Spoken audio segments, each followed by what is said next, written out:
네, 반갑습니다. 오늘은 이제 반야심경과 선공부책 304쪽이고요. 이제 지난번부터 해서 이제 사성제와 이제 12연기에 대한 이야기를 하고 있는 중이었고요.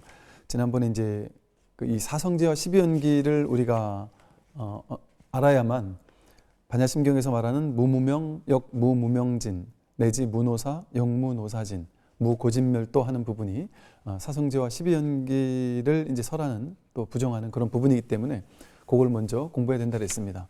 그래서 지금 그 사성제를 공부하면서 지난번에 이제 집성제를 하다가 말았어요. 사성제에서 집성제는 괴로움의 원인에 대한 이제 성스러운 진리라고 했고요.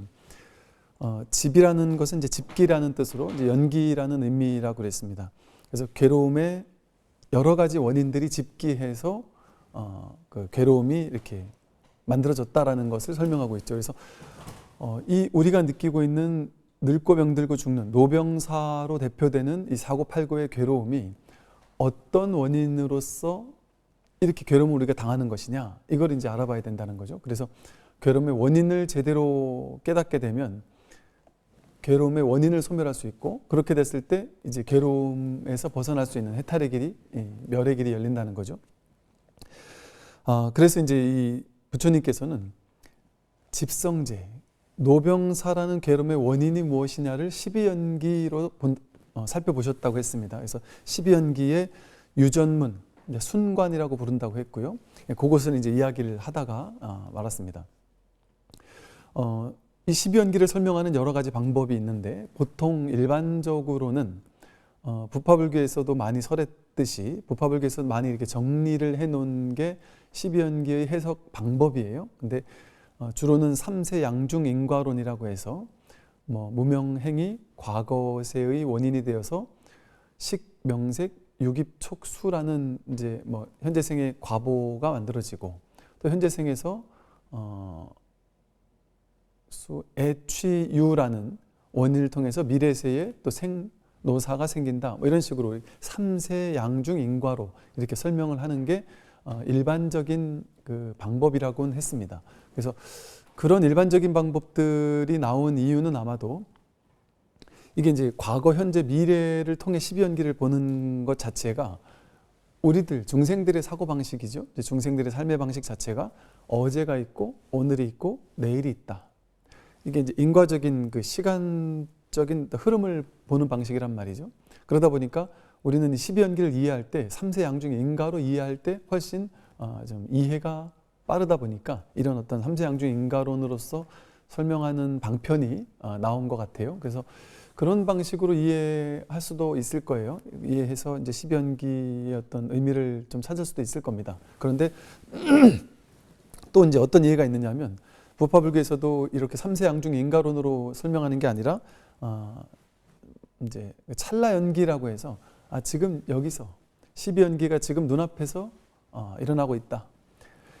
12연기라는 것은 괴로움의 원인을 하나하나를 설명하는 건데, 그 원인이 전부 다 지금 눈앞의 일이다 하는 거죠. 그래서 지금 무명을 멸해야 되고, 지금 행을 멸해야 하고, 지금 식을 멸해야 하고, 지금 명색을 멸해야 한다. 하나하나의 지분이 지금 일어나는 일이어야 한다는 거죠. 그래서 이것이 과거, 현재, 미래를 상정할 수도 있겠지만, 그런 이해보다도 이 공부라는 것은 진실을 우리는 보는 거잖아요. 그래서 진실은 과거, 현재라는 이제 허상을 이제 쫓아가는 것은 분별이죠. 시간을 나누는 건 분별이기 때문에, 그러니까 지금의 일로, 또 지금 나의 일로 봐야 된다고 했습니다. 그래서 이 12연기는 전부 다 다음 시간에 멸성제에서 살펴보겠지만, 괴로움의 원인이 하나하나 제거되면, 이거 제거돼야 될 것들이거든요. 소멸시켜야 될 것들이거든요. 왜? 괴로움의 원인이니까 괴로움의 원인을 소멸시켜야 괴로움의 소멸, 멸성제가 도착할 수 있단 말이죠. 그래서 소멸시켜야 된다는 말은 뭐냐면, 12연기 12가지가 전부 다 어떤 실체적인 무언가를 설명하는 것이 아니라 우리 허망한 분별망상을 12가지로 이렇게 쭉 펼쳐서 설명해 놓은 거에 불과하다고 했습니다. 그래서 이제 집성제의 방식대로 한번 이제 그 십연기로서 괴로움의 원인이 뭔지를 이제 간략간략하게 살펴볼게요. 우리가 이제 집성제와 멸성제에서 이 십연기에 대한 즉 괴로움의 원인에 대한 12가지 원인을 한번 살펴보고 다 이해가 안 돼도 괜찮을 거예요. 십연기가 불교 교리에서 가장 어려운 교리로 알려져 있죠. 그래서 가볍게 한번 공부를 해보고 이해되면 되는 대로 안 되면 안 되는 대로 그냥 내버려도 괜찮아요. 나중에 이제 십연기 공부할 때 다시 좀 하나하나 살펴보도록 그렇게 하겠습니다. 십연기의 맨 마지막이 이제 노병사거든요. 노사 내지는 노병사. 즉 십연기 12번째가 노병사인데 노병사는 우리 늙고 병들고 죽는다라는 걸 설명한다 그랬어요. 그래서 늙고 병들고 죽는 건데 이거를 멸성제에서는 멸해야 된다고 하잖아요. 그러면 이게 좀 이해가 안 되잖아요. 늙고 병들고 죽는 걸 멸해야 된다? 그러면 늙는 사람을 멸해야 되나? 병드는 거를 병드는 사람들은 없애야 되나? 뭐 이런 말이 아니잖아요. 즉 여기서 우리가 알 수 있는 게 뭐냐면 노병사를 소멸시켜야 되는 거거든요. 우리 공부의 목적은 노병사로 대표되는 괴로움을 소멸시킨단 말이죠. 그러면 늙는 사람은 다 없애버리는 게 아니잖아요. 즉 무슨 말이냐면 늙고 병들고 죽는다라는 이 노병사로 대표되는 사고 팔고의 모든 괴로움은 실질적인 괴로움이 아니라 우리의 망상이라는 겁니다. 실제 늙고 병들고 죽는 걸 없애야 된다는 얘기가 아니라 늙는다라는 착각, 병든다라는 착각, 죽는다라는 착각, 이 망상 분별을 멸해야 된다는 거예요. 우리 앞에서 계속 공부했듯이 오온, 조견, 오온, 개공, 도일체고액에서 얘기했듯이 오온으로 이루어진 이 몸뚱아리, 몸과 마음, 육체, 느낌, 생각, 의지, 의식으로 이 5가지로 이루어진 오온으로 이루어진 이 몸과 마음을 나라고 여기면 그 나라고 이 몸과 마음을 나라고 여기는 분별망상, 거기에 의해서 내가 늙고 병들고 죽는다라는 망상이 생기겠죠. 이 몸이 나라고 여기니까. 근데 앞에서 계속 살펴봤듯이 몸과 마음이 내가 아니라는 걸 오온 개공에 깨어나는 거예요. 그렇게 되면 이 몸과 마음이 내가 아니니까 이게 늙고 병들고 죽는 일이 없는 겁니다. 늙고 병들고 죽는 일이 일어나지만 늙고 병들고 죽는 일이 없는 거란 말이죠. 그 사실에 깨어나는 거예요. 그래서 늙고 병들고 죽는다라는 걸 그대로 놔둔 채 우리가 깨닫는다고 해서 늙지 않느냐, 병들지 않느냐, 죽지 않느냐? 아니죠. 현상 얘는, 이 몸뚱이는 늙고 병들고 죽어요. 그러나 부처님도 늙고 병들고 돌아가셨잖아요. 그런데 부처님은 늙고 병들고 돌아가셨지만 늙고 병들고 죽는 것이 없었단 말이에요. 다 있지만 있는 바가 없다는 거죠. 그게 이제 하되 함이 없이 해라, 있으되 있음이 없고 없으되 없음이 없다, 뭐 이런 식의 이제 설명들인 거예요. 그래서 부처님은 늙고 병들고 돌아가셨는데 우리는 깨달은 부처라고 한단 말이에요. 생사해탈했다고 한단 말이에요. 왜 그럴까요? 부처님은 늙고 병들고 돌아가셨지만 늙지도 병들지도 돌아가시지도 않았단 말이죠. 이처럼 이 불교는 겉에 드러나는 모습에서 노병사를 초월하는 게 아닙니다. 뭐 저 진시황이 했다듯이 내가 영구불멸하게 죽지 않고 계속해서 살기를 꿈꾸는 그런 종교가 아니란 말이죠. 신선되는 종교가 아니란 말이죠. 늙고 병들고 죽지만 거기서 노연하는 공부란 말이죠. 그래서 이제 이렇게 늙고 병들고 죽는다라는 망상은 어디서 생길까요? 자기가 태어났다는 망상에서 생겨요. 내가 태어났다고 생각하니까 내가 늙고 내가 병들고 내가 죽는다고 생각하는 거예요. 이걸 아마 처음 들으시는 분들은 좀 당황스러우실 수도 있어요. 초스님 뭔 말하는 거냐 지금. 내가 태어났고 내가 늙고 병들고 죽는데 그게 아니라는 게 뭔 소리냐 하는 분이 계신다면 자, 앞으로 돌려서 반야심경 1강부터 천천히 한번 들어보시기를 바라겠고, 그래서 늙고 병들고 죽는다라는 망상 분별, 그 분별의 괴로움인 거예요. 실제의 괴로움이 아니라 착각 속의 괴로움인 거죠. 자기 생각 속에, 분별 속의 괴로움에 우리는 허덕이고 살았던 거죠. 그럼 그 원인이 뭐냐를 탐구해 보니까 태어난다라는 망상에 있었단 말이죠. 태어났다라는 망상을 쥐고 있는 사람에게는 반드시 늙고 병들고 죽는다라는 망상도 연이어 생길 수밖에 없죠. 실제 태어났느냔 말이에요. 그러니까 실제 실제 자기 경험으로 자기가 태어난 거를 본 적 있습니까? 우리 부모님들이 봤다고 말을 통해 들었고 태어날 때 사진 찍은 걸 보고서 내 이렇게 태어났나 보다 이렇게 생각할 수는 있지만 실제 그러니까 제가 실제라고 말하는 거는 어제 일어났던 일, 한 달 뒤에 일어났던 일 그게 지금 있습니까? 그게 실제 하나요? 가져올 수 있나요? 다시 그걸 만져볼 수 있을까요? 다시 어제를 경험할 수 있을까요? 죽었다 깨어나도 다시 어제로 돌아가서 그 어제를 경험할 수 있을까요? 보거나 만질 수 있을까요?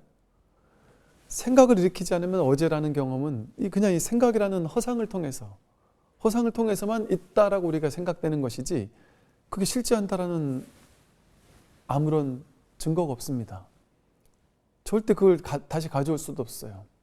눈앞에 지금 이렇게 드러나고 있는 이 현상 이것뿐이지 과거나 미래가 따로 있지 않단 말이죠.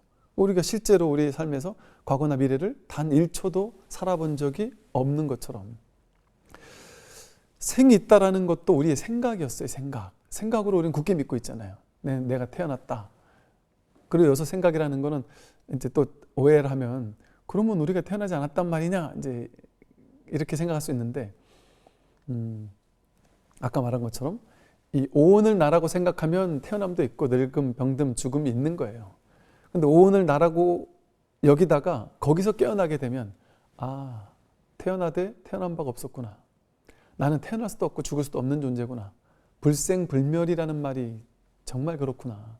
앞에서 공부한 것처럼 시제법공상, 이 제법의 일체 모든 것들의 공한 모양은 불생불멸, 불구부정, 부중불감이라고 했잖아요. 진짜 자기는, 진짜 나는 불생불멸이에요. 태어날 수도 없고 죽을 수도 없어요. 이 몸만 태어나거나 죽지 진짜 자기는 태어날 수도 없고 죽을 수도 없고요.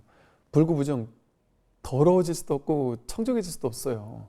우리가 계율을 지키면 청정해지고 안 지키면 더러워지거나 착한 일을 하면 청정해지고 나쁜 일을 하면 더러워지거나 사실은 근원에서는 그럴 수가 없습니다. 이 오온이나 그럴 수 있지. 우리의 본질은 그럴 수가 없다. 부중불감.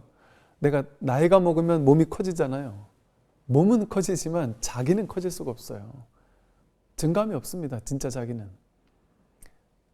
그래서 일미진중함시방이라 그러잖아요. 이 법은 자기의 진짜 본래 면목, 자기의 진정한 실상은 티끌 하나 속에 우주 전체를 담을 수 있어요. 티끌 하나가 우주 전체에 부처님 손바닥을 벗어날 수 없다고 하듯이 내가 바로 전체고 전체가 바로 나란 말이죠. 이렇게 늙고 병들고 죽는다라는 착각은 생에서 왔단 말이죠. 생을 원인으로 태어났기 때문에 늙고 병들고 죽는다. 그러면 태어난 건 왜 태어났을까요? 생이라는 게 여기서는 이렇게 우리가 생각을 해봐야 돼요. 내가 태어났다라는 망상, 그것도 생이죠, 그죠? 그것도 생이에요. 그런데 우리 인생에서는 끊임없이 생로병사가 펼쳐지고 있어요. 뭐가 생로병사냐? 여러분이 지금 전혀 탐욕이나 썩냄, 화가 일어나지 않아요. 여러분 나라는 어리석은 망상이 있으면 나는 내 거를 만들려고 하니까 탐심이 생겨요. 그러니까 내 거를 쥐려고 하는 탐심이 생기는 존재를 중생이라고 한 거예요. 아상, 에고, 중생이라고 한 거거든요. 그러니까 이 탐심, 진심이 만들어지는 게 중생이에요. 그게 없으면 그냥 부처인 거예요. 그런데 보세요. 어떻게 중생이 탄생할까요? 어떻게 내가 탄생할까요? 나라는 허망한 망상이 어떻게 탄생할까요? 이건 탐진치 삼독이 어떻게 탄생하느냐, 어떻게 생하느냐 이 말을 뜻하거든요. 그래서 내가 태어난 것만 생이 아니라 매 순간 일어나고 있는 탐진치 삼독이 일어나는 것, 사건, 사고, 온갖 일들이 일어나는 게 전부 다 생입니다. 내가 그 사람이 저 사람과 나와 사이가 좋았어요. 근데 갑자기 저 사람이 나한테 와서 나를 오해하고 나를 미워하고 화를 내고 짜증을 낸단 말이죠. 그럼 그 사람이 나한테 와서 짜증을 내는 그 인연 따라서 내 마음 안에서 막 화가 나요. 분노가 일어나고 저 사람이 미워지는 마음이 생겨났죠. 그게 생입니다. 인연 따라 그런 게 생겨났단 말이죠. 그게 생겨나고 나면 이 생겨난 마음이 이제 노병사의 길을 걸어요. 생로병사, 생주이멸의 길을 걸어요. 생겨난 것은 생주이멸, 머물렀다가 변하다가 멸한단 말이죠. 이게 생로병사예요. 화가 생겨났다가 화가 막 변해요. 막 화가 나가지고 나중에 막 욕하고 때리고 할 수도 있겠죠. 그렇게 화가 성장을 하는 거예요. 커졌다가 더 크게 커졌다가 이 별것 아닌 문제로 막 엄청 화가 덩치를 키워서 너무 큰 사고를 치는 사람도 있잖아요. 이렇게 화라는 게 커졌다가 또 멸하다, 차차차차 화가 내 안에서 줄어들어요. 나이가 들어가고 변해가요. 그러다가 나중에 결국에는 그 화가 사라져요. 이게 노병사거든요. 이게 생로병사입니다. 없던 화가 생겨났다가 늙고 병들고 사라졌죠. 그죠? 탐심도 어느 날 문득 생긴단 말이에요. 어느 날 문득 생겼다가 그게 또 머물다가 혹은 더 커졌다가 결국 사라진단 말이죠. 이게 탐심이 일어날 때 그 사람을 중생이라고 하거든요. 그러니까 이게 탐진치 삼독의 모든 일들이 일어나는 걸 생이라고 해요. 생로병사라고 해요. 근데 이건 어디서 생겨났습니까? 아까 말했듯이 유에서 생이 생겼다라고 말하는데 유라는 말이 뭐냐면 업유라고 해서요. 불교 교리적인 말로는 업유라고 해서 우리가 그 윤회적인 이해로 하면 부파불교식의 이해를 한다면 태어나는 건 왜 태어나느냐? 업이 있으니까 태어난다. 그럼 어떤 업을 가지고 태어나느냐?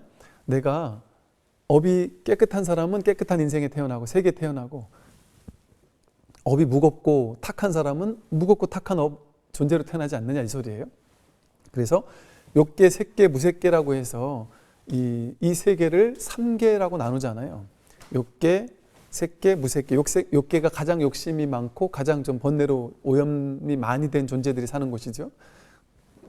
그 다음 색계, 무색계 이렇게 나눈 것은 업의 무게에 따라서 이런 다양한 세계로 윤회한다는 거예요. 그러니까 이렇게 어떤 업을 가지고 있냐에 따라서 욕계의 무거운 업을 지닌 사람은 욕계로 윤회한다, 태어난다.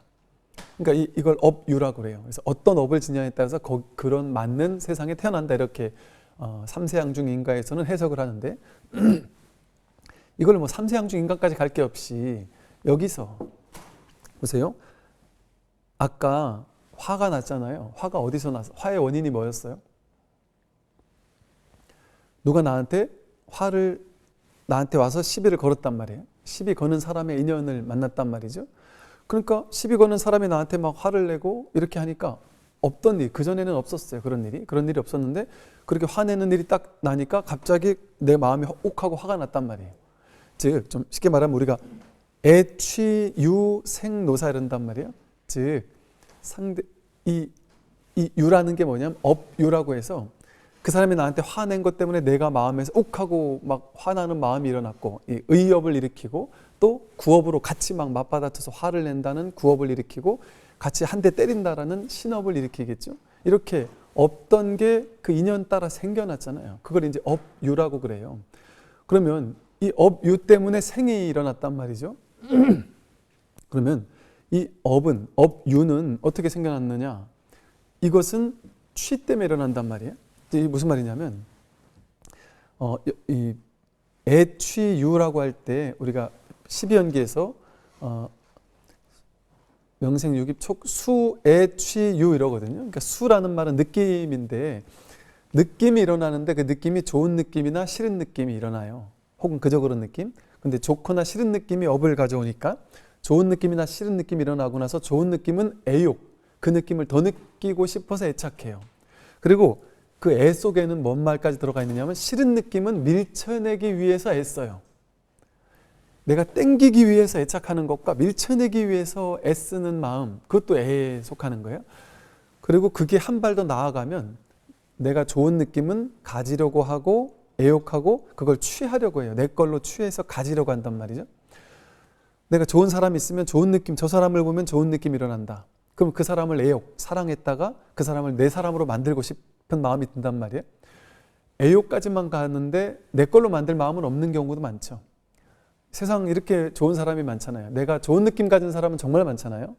근데 그걸 애욕까지 하는, 그러니까 연예인들이나 이렇게 봤을 때 사람이 참 괜찮다 하는 사람 좋은 느낌은 일어나지만 애취까지는 안 가잖아요. 그런데 나랑 좀 가까운 사람들 중에 예를 들어 내가 내 남편이 있어요. 근데 내 남편 만들고 싶은 마음이 아니고 난 저 사람이 참 괜찮아. 저 사람 나랑 같이 일을 해보고 싶어. 아니 저런 사람과 인연 맺고 살면 참 좋을 것 같아. 저 사람이 나와 좀 인연을 맺고 나랑 뭐 일을 하든 뭘 하든 다른 사람과 하는 것보다 이 사람이 좋겠어 하고 이렇게 애욕 정도, 이렇게 애착 정도를 일으킬 수는 있겠죠. 그러나 그 사람을 애욕을 일으켰다고 그 사람을 내 걸로 만들고 싶은 건 아닐 수 있어요. 내 사람으로 만들겠다, 내가 저 사람과 결혼을 하겠다 이렇게까지는 생각은 안 하잖아요. 이런 식으로 단계가 수에서 애에서 취로 옮겨간다는 거죠. 그런데 이 애욕한 것을 이제 취하려고 할 때, 집착하려고 할 때, 집착하려고 하면 집착하려고 하는 동기에서 이제 그 사람을 이제 내 사람으로 만들어야 되겠다 하면 마음으로 늘 그 사람만 떠오르잖아요. 그 사람만 떠오르고 그 사람에게 좋은 말을 자꾸 가서 하고 싶고 또 그 사람에게 뭐 꽃도 사다 주고 이렇게 행동에 옮긴단 말이에요. 즉 애욕과 취하려는 마음이 생기면 거기서 행이 일어나요. 업행이 일어난단 말이죠. 업유가 일어나는 거예요. 그래서 내가 좋아하거나 취하려고 하는 어떤 의도가 생길 때, 이거는 꼭 사람만을 의미하는 게 아니죠. 어떤 일을 내가 너무 하고 싶다거나 어떤 경치를 내가 너무나 보고 싶다거나 여행을 떠나고 싶다거나 이런 게 그냥 적당하게 내가 히말라야 가고 싶어, 히말라야를 바라보면 참 좋은 느낌이야 이렇게만 하기도 하지만 어느 순간 이게 애정이 들어갈 때도 있어요. 난 저 나라 진짜 한번 가보고 싶다 이럴 때가 있고 그걸 이제 행동에 옮기고 싶을 때가 있어요. 취하게 될 때 내가 이걸 정말 내가 가서 직접 보고 싶다. 그러면 이제 이걸 행동에 옮기는 유가 일어난단 말이죠. 이렇게 우리가 취하려는 마음 이렇게 취하려는 마음에서 유가 일어나요. 요건 이제 다음번에 얘기를 해야 되니까 이제 여기까지만 얘기를 할게요. 그런데 이제 이 취하려는 마음을 실제라고 여기니까 취할 날이잖아요. 이게 꿈인 줄 알면 취하려고 마음은 낼 수 있지만 이게 꿈인 줄 알면 취하려고 마음을 냈지만 취해도 그만 안 취해도 그만이잖아요. 그러니까 결과에 문제될 게 없어요. 행위를 하더라도 돼도 그만 안 돼도 그만이잖아요. 가벼워진단 말이죠. 이게 멸해진단 말이죠. 그런데 우리는 이걸 실제라고 여기기 때문에 내가 취하려고 하고 취하려고 할 때 스트레스를 받는 거예요. 내 안에서 진짜 욕심이 생기는 거예요. 그 사람을 내 사람으로 만들어야지, 이 돈을 내 돈으로 만들어야지 하는 욕심이 정말 생기고 그것을 행동에 옮겨서 업을 짓는단 말이죠. 그럼 그걸 업을 짓게 되는 걸 통해서 비로소 그러한 삶이 내 인생에 등장하는 거예요. 생노사가 일어난단 말이죠. 내가 그냥 편안하게 행복하게 살다가 갑자기 돈을 벌고 싶다. 어떤 내 친구를 만났는데 그 친구가 야 나는 어디 투자를 했더니 대박이 났어 소리를 듣고 갑자기 그래? 나도 돈을 벌어야 되겠는데 하고 애욕이 일어나고 돈을 취해야 되겠다라고 행동에 옮기고 싶은 마음이 생겼고 그래서 나도 같이 투자를 하면서 업을 지었어요. 그러면 이제 나에게 뭐가 태어났어요? 주식이라 그러나요? 주식을 소유하는 일이 태어났을 수도 있고 혹은 돈을 날리는 일이 태어났을 수도 있겠죠. 그죠? 그러면 이 내가 투자했다라는 행동을 옮기는 업에 따라서 업유에 따라서 그 생이 일어나겠죠. 내가 돈을 날리든지 아니면 돈을 벌든지 그래서 내가 그 투자를 유를 일으키면 자동으로 일어나는 생에서 노병사가 같이 일어나요. 어떤 사람은 이 생이 승승장구하면서 돈을 잘 벌기도 하다가 결국에는 또 망할 수도 있고 또 이걸 잘못 투자해가지고 하락의 길을 걸을 수도 있고 마치 우리 생로병사가 똑같죠. 사람의 인생과 똑같죠. 사람도 승승장구할 때도 있고 못할 때도 있듯이 이렇게 수, 애, 취, 유, 생, 노사라는 게 일어났던 겁니다. 그러면 이 좋은 느낌이나 싫은 느낌은 어디서 일어날까요? 좋은 느낌이나 싫은 느낌이 일어났으니까 그 이후로 좋은 느낌은 애욕하고 취하려고 하면서 행동을 옮겼잖아요. 그러면서 생로병사가 펼쳐졌잖아요. 그럼 좋은 느낌이나 싫은 느낌은 어디서 일어나느냐? 이게 이제 우리 앞에서 안이비설신의 색상의 미촉법, 안식, 이식, 비식, 설식, 신식, 의식해서 18개를 배웠죠. 즉 눈으로 무언가를 보자마자 인식이 일어난단 말이에요. 눈으로 무언가를 보자마자 즉 본다라는 걸 촉이라고 불러요. 촉. 눈이 색을 접촉한다. 귀가 소리를 접촉한다. 코가 냄새를 접촉하고 입이 맛을 접촉하고 혀가 맛을 접촉하고 몸이 이런 물질들을 감촉을 접촉하고 뜻으로 온갖 생각들을 접촉한단 말이에요. 눈, 귀, 코, 혀몸, 뜻이 색성향, 미촉법을 접촉할 때 안식, 이식, 비식, 설식, 즉 눈으로 보자마자 볼펜이다, 뭐 길다, 짧다, 어떤 사람을 보자마자 뭐 마음에 든다, 마음에 안 든다, 이런 식으로 분별하는 마음이 생기는 거예요. 분별하는 마음이 생기잖아요, 우리가. 그죠? 눈으로 보자마자 처음 본 사람인데 그 사람 성격이 어떤지도 모르면서 우리는 보자마자 호감형이야, 내 마음에 안 들어, 이렇게 바로 판단하잖아요. 어떻게 판단할 수 있죠? 자기 분별 의식이 있었기 때문에. 자기 과거에서 쌓아왔던 분별 의식을 가지고 그 사람을 분별한단 말이죠. 근데 판단 분별도 어떻게 해요? 보지 않으면 그 사람을 판단 분별할 수 없어요. 그래서 보자마자 보는 의식이 생겨요. 안식. 소리를 듣자마자 이 소리가 좋다 나쁘다 하는 분별 의식이 생겨요. 이식. 냄새 맡자마자 이건 좋은 냄새, 나쁜 냄새, 이건 좋은 맛, 나쁜 맛, 좋은 감촉, 나쁜 감촉, 좋은 생각, 나쁜 생각, 이런 게 일어난단 말이죠. 즉 우리가 느낌이 일어나는 건 어디서 느낌이 일어나느냐? 눈, 귀, 코, 혀몸, 뜻이 색성향, 미촉법을 접촉하면서 좋은 느낌이나 싫은 느낌, 그저 그런 느낌이 일어나요. 접촉하는. 이게 뭐냐면 식, 명색, 육입, 촉, 수입니다. 12연기에. 식, 명색, 육입, 촉. 식은 분별의식 6가지 의식을 얘기하죠. 육식을 얘기해요. 명색은 식의 대상이거든요. 그리고 명색, 육입은 뭐냐면 눈, 귀, 코, 혀몸, 뜻이라는 6가지 감각기관이에요. 육내입처라고 부르는 것. 즉 육내입처가 대상이 육외입처거든요. 육내입처와 육외입처가 접촉할 때 거기서 육식이 일어난단 말이죠. 그래서 이걸 내입처에 대상하는 내입처의 반대는 육외입처라고 부르거든요. 근데 내입처와 외입처는 뭐라 그랬어요? 실제 눈, 귀, 코, 혀몸, 뜻이 아니라 눈, 귀, 코, 혀몸, 뜻의 작용을 보고 나라고 생각하는 망상이라 그랬죠. 육내입처는 실제 눈, 귀, 코, 혀몸, 뜻이 아니고 눈, 귀, 코, 혀몸, 뜻이 나라고 여기는 착각을 육내입처라 그랬어요.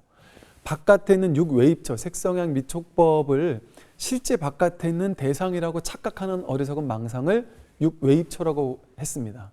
그래서 육내입처와 외입처가 접촉했을 때 식이 일어난단 말이에요. 엄밀히 말하면 그렇게 식이 일어나면서 식은 분별 인식하는 작용은 인식의 대상을 만들어내요. 그걸 명색이라고 불러요. 즉 인식은 대상을 어떻게 파악해서 아느냐 하면 이름과 모양으로서 그것을 파악해서 알아요. 내가 인식할 때 이건 컵이야라고 인식하고 이건 길어 짧아라고 인식하고 이 사람이고 저 사람이고 이건 비행기고 이렇게 인식하잖아요. 그 인식한 게 실제 바깥 대상 자체를 인식한 게 아니라 내가 분별로 명과 색, 이름과 모양으로 부여한 것을 내가 인식하는 거예요. 즉, 이 인식은 내 인식이잖아요. 그죠? 근데 명색, 인식의 대상은 바깥에 있는 대상을 인식하는 게 아니에요. 내가 그 바깥에 있는 그대로의 이것에다 대고 내가 내 식대로 해석을 부여한 명과 상을 부여한 것을 내가 인식하는 거예요. 명색이라는 건 내 바깥에 있는 대상이 아니라 내 분별 인식의 대상. 그래서 이걸 보고 나중에 유식불교에서는 이게 인식하는 작용은 내가 인식하는 것 같은 느낌이잖아요. 그리고 내가 보는 쪽 같고 인식되는 대상은 바깥에 있는 이런 대상이잖아요. 근데 우리는 바깥의 대상을 내가 저 대상을 본다 이렇게 느끼잖아요. 근데 사실은 식이 명색을 보는 거예요. 근데 식도 나고 명색도 나예요. 식도 나의 마음이고 명색도 나의 마음이란 말이에요. 그러니까 이걸 다 멸해야 되는 거예요. 나의 분별망상이란 말이죠. 그래서 유식불교에서는 이 식의 측면을 견분이라고 부르고요. 이 명색의 측면을 상분이라고 불러요. 즉 내가 세상을 본다라고 우린 지금까지 생각하고 살았는데 사실은 견분이 상분을 본다는 거죠. 이렇게 식, 명색, 육입이라는 게 전부 다 자기 망상이죠. 육입을 보고 눈, 귀, 코, 혀몸, 뜻을 보고 나라고 여기는 망상이잖아요. 명색을 보고 나라고 여기는 실제 바깥 대상이라고 여기는 망상이고 분별의식도 망상이란 말이에요. 촉 있잖아요. 촉. 눈과 색이 부딪히는 거 촉. 이것을 촉도 이 접촉하는 자체를 얘기하는 게 아니라 보는 접촉을 통해서 듣는 접촉을 통해서 뭔가가 내가 봤으니까 있지, 들었으니까 있지, 뭔가 있다라고 여기는 허망한 망상을 촉입처라고 불러요. 입처라는 건 의식이라는 뜻이거든요. 분별 의식이라는 뜻이에요. 그래서 촉이 진짜 접촉 그 자체를 얘기하는 게 아니라 촉을 통해 접촉해서 뭔가 있네 하고 망상에 드는 그 망상, 그거를 촉입처라고 불러요. 그렇게 눈개구 혐없듯이 색상의 미촉법을 촉하니까 거기서 좋은 느낌, 싫은 느낌, 그저 그런 느낌이 일어난단 말이죠. 그 느낌도 그러니까 자기 망상이잖아요. 좋은 느낌. 그러니까 그 느낌이 실제면 이 사람 저 사람 똑같은 걸 느끼는 게 같아야 될 텐데 같은 걸 다르게 느끼잖아요. 같은 건지만 다르게 느낀단 말이에요. 홍어를 너무 좋아하는 사람은 홍어 냄새만 맡아도 막 너무 행복할 좋은 느낌이 일어날 거 아니에요. 근데 홍어를 너무 싫어하거나 먹고서 막 역해서 뱉었던 사람은, 처음에 몰라서 뱉었던 사람이 있다면 그 사람은 그 냄새만 맡아도 막 너무 싫은 느낌이 일어날 거예요. 그죠? 그럼 보세요. 여기서 보세요. 식, 명생, 유깁, 촉에서 수가 나왔다 그랬어요. 그러면 식, 명생, 유깁, 촉에서 수가 나왔는데 수가 다르잖아요. 어떤 사람은 같은 걸 홍어를 좋은 느낌으로 받아들이고 어떤 사람은 싫은 느낌을 받아들여요. 그건 왜 그럴까요? 바로 식의 원인이 그래서 행에 있는 겁니다. 행. 무명행식 하잖아요. 이 식의 원인이 행에 있다는 건 무슨 말이냐면 이 식은, 식이라는 분별망상, 여기서 아까 말한 식, 명색, 유깁은요, 식, 명색, 유깁, 촉은 같이 일어나요. 이게 3, 4 화합식이라고 불러요. 그래서 3, 4가 화합한다 해서 세 가지가 같이 일어나거든요. 근데 이 세 가지가 같이 일어나는 이 망상, 이건 어떻게 일어나느냐? 행에서 일어난단 말이죠. 행이라는 게 뭐냐면 근원적인 과거로부터 축적되어져 온 수많은 삶의 경험들이에요. 이것도 이제 업을 지은 경험들인 거예요. 즉, 우리 분별의식은 내가 과거 경험에 따라서 만들어지잖아요. 예를 들어 홍어가 나에게는 좋은 의식, 저 사람에게 나쁜 의식으로 축적되어 있을 거 아니에요? 뭐에 따라서? 경험에 따라서.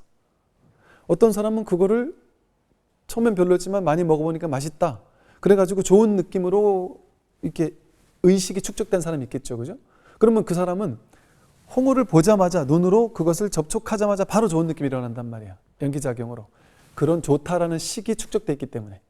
근데 그거를 싫어하는 사람은 보자마자 도저히 못 먹겠다, 냄새도 못 맡겠다 이런 사람이 있단 말이죠. 그 사람은 그런 경험 때문에 그런 식이 만들어진 거예요. 그래서 우리는 삶의 경험을 통해서 식의 증장이라고 불러요. 분별심, 이 식이 자꾸만 이렇게 증장되는 거예요. 우리가 학교 다니면서 수많은 지식들을 배워가지고 분별의식이 많이 커지듯이. 그래서 식은 살아가면서 계속해서 증장되거든요. 또 삶의 경험에 따라서 그런 분별의식이 다 달라져요. 그러니까 사람은 자기 분별의식이 다르니까, 분별의식이 다르고 또 분별에서 이 주관과도 같은 느낌의 상분의 분별의식과 견분이라고 하는 대상을 내가 해석하는 그 분별의식, 그게 다 다르잖아요. 그게 다 다르니까 동일한 걸 보고도 다르게 느끼는 거예요. 이해가 되시죠? 그래서 이렇게 자기의 업유, 행이죠. 행, 과거의 행업이라고 불러요. 행업.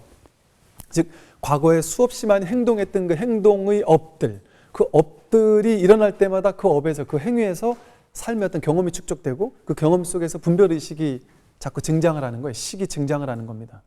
그래서 어떤 행위를 많이 했느냐에 따라서 저마다 자기 분별의식이 달라요. 그러니까 이 행에 따라서 식이 생기는 거예요. 또 행에 따라서 식과 명색과 유깁이 같이 연기한단 말이죠. 연기해서 생겨나는 겁니다. 그러면 행은 어디서 생겼느냐? 이게 이제 무명이라고 한단 말이에요. 근본 무명이라고 해서 가장 최초의 무명이라고 하는데, 이 행업은 즉 무명이 원인이 된단 말은 뭐냐면요, 어떤 행동을 할 때, 우리가 행동을 할 때 어리석으면, 여기서 무명행식은요, 무명행 여기까지는 되게 단순화시키는 거예요. 그런데 이 아까 앞에 말한 그 식, 명색, 유깁, 촉수, 요거는 좀 더 구체화했다고 보면 돼요. 같은 작용인데, 행이 일어난 같은 작용인데 이거는 일반적인 거고 이건 좀 구체화했다고 보면 돼요. 그 이제 행이라는 것이요, 우리가 행동할 때, 생각하고 말하고 행동할 때, 아까 뒤로 말하면 애욕하고 취착해가지고 그걸 가지려고 행동에 옮길 때 말이죠. 행동할 때 우리는 어떤 마음으로 행동하느냐? 내가 저 사람이 마음에 든다. 그러니까 저 사람을 내 사람으로 만들고 싶다, 아니면 저 돈을 내 돈으로 만들고 싶다 하는 마음이 있어요. 그럼 그걸 행동에 옮긴단 말이에요. 그런데 우리는 어리석기 때문에, 무명, 어리석기 때문에 어떤 행동을 하느냐 하면, 어리석은 사람의 행동과 지혜로운 사람의 행동이 어떻게 다르냐, 이게 이제 중요한 거예요. 우리는 지혜로운 사람의 행동을 하지 않고 어리석은 사람의 행동을 하니까 거기에서 식, 명생, 유깁이 연기된다는 거거든요.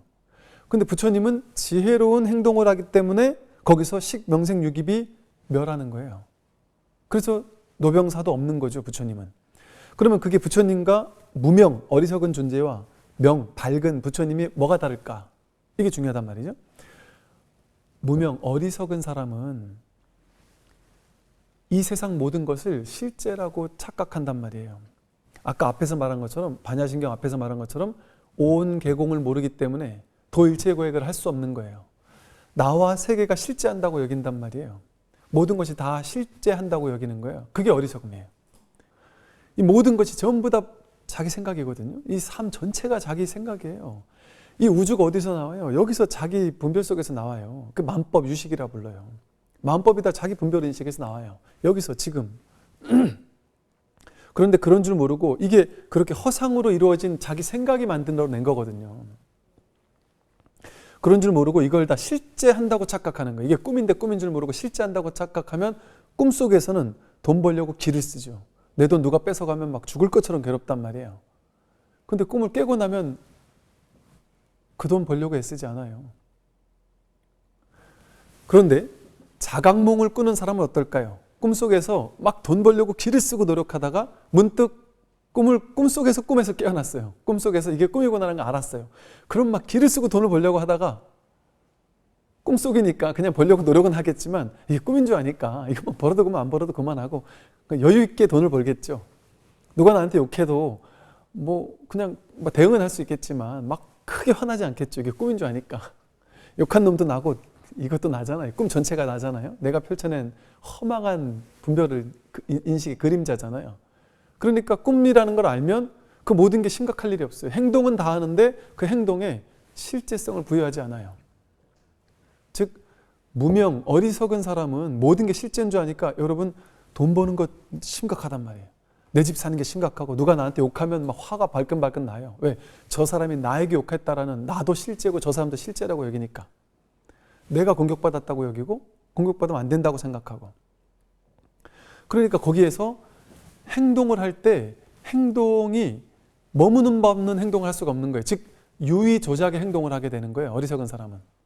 그런데 무명이 밝아져서 밝은 지혜가 있는 사람은 이게 모든 것이 다 허상이라는 것을 알기 때문에 실상에 눈 떴기 때문에 행동은 다 하는데 하되 함이 없이 한단 말이에요. 돈을 열심히 버는데 그 벌어도 그만 안 벌어도 그만. 성공하려고 노력을 하는데 성공해도 그만 안 해도 그만. 저절로 그렇게 된단 말이죠. 이게 내가 아니라는 거 아니까. 이 삶 전체가 법신불이 자기라는 거를 쉽게 말해서 알면은 이 하나하나의 꿈 전체가 난데 하나하나의 그 내용물에 집착하겠습니까? 그러니까 유의 조작하지 않게 되는 거예요. 무위행을 하게 되는 거예요. 옛날에 노자도 무위자연 이런 말 했잖아요. 즉 자연에 맡기는 삶을 사는 거예요. 애쓰지 않고 저절로 이루어지는 거예요. 삶이. 행동도 무리수를 두지 않아요. 말하고 행동하는 거에 무리수를 두지 않아요. 탐진치 삼독은 왜 일어날까요? 그 행동에 무리수를 둘 때 일어나요.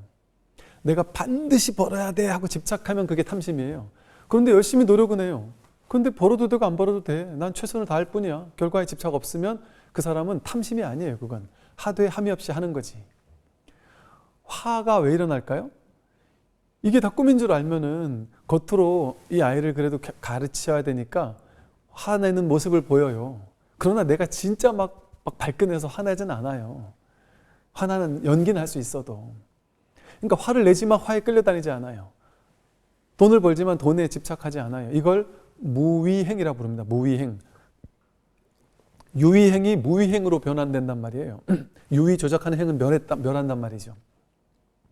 그러니까 이렇게 행이 무위행으로 바뀌면 유위 조작에서 무위행으로 바뀌니까 그렇게 행동할 때는 거기서 인식이, 즉 유위 조작해서 만들어진 인식은 실제라고 느껴요. 그래서 과거에 내가 이런 사람한테 사기를 당했어요. 그러면 이런 사람을 또 만나면 그런 사람을 되게 경계하면서 내가 또 사기당할 수 있어. 그런 분별의식이 쌓이잖아요. 그러니까 그거에 걸러서 반응한단 말이죠. 그런데 이게 허상인 줄 알면 그 분별의식을 쥐지 않겠죠. 분별은 하지만 분별함이 없이 분별한단 말이에요. 그 무의행 속에서 나오는 식은 분별하지만 그 분별에 집착하지 않는 거예요. 그 식이 멸한 식인 거죠. 쉽게 말해. 하되 함이 없이 하게 되는 거예요. 이렇게 12연기는 전부 다 분별의식이 있단 말이죠. 허망한 분별의식입니다. 그래서 이 모든 분별의식을 하나하나 소멸하게 되면 결국에는 근본 무명이 소멸하게 되어서 하나 12가지 지분이 다 소멸되게 돼서 결국에는 노병사라는 허망한 망상에서 벗어난다라는 게 집성제의 어떤 설명이고, 그렇게 되었을 때 우리가 괴로움에서 해탈하는 거죠. 지금 이제 시간이 다 돼가지고 오늘 여기까지 하고 다음 시간에 좀 부연 설명을 더 해드리도록 그렇게 하겠습니다. 수고하십시오.